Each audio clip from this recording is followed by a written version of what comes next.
How to cut this big bowl of watermelon in less than 5 minutes. Let me show you.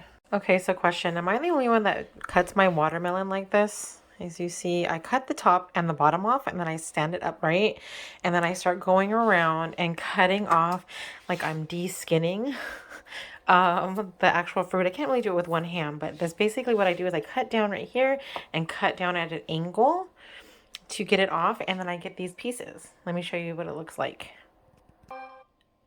Okay, so let me show you what I do. So I basically just turn it like this. I don't know if I'll be able to cut it sideways this way, but you take it and I just cut along the skin here to kind of get me the piece off. It's kind of like you're skinning, like, I'm trying to think like a fish maybe, something like that.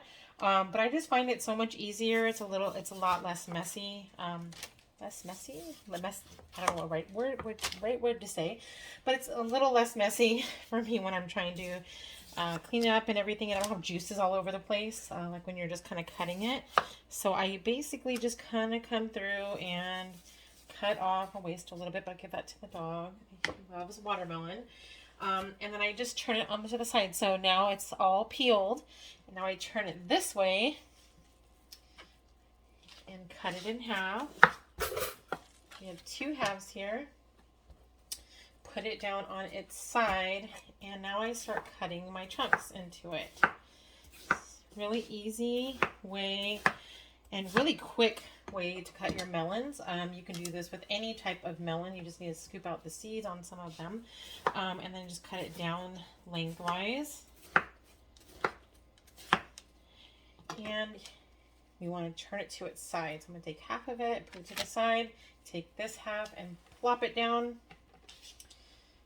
And now we're just going to cut into little slices. And they're perfectly cubed little pieces of watermelon. Super easy and quick way. How do you cut your watermelon up? I wanted to also mention a good tip for storing watermelon is putting one of these little strainers at the bottom of a bowl. When you have the watermelon sitting in its own juices, that's how it gets, I'm going to say rotten, but it just goes bad quicker because it's sitting in the juices and getting all soggy. So if you have one of these strainers, you can pick them up at the dollar store or anything like that. Put it in the bottom of your bowl and stack the watermelon on top of it to keep it out of its own juice.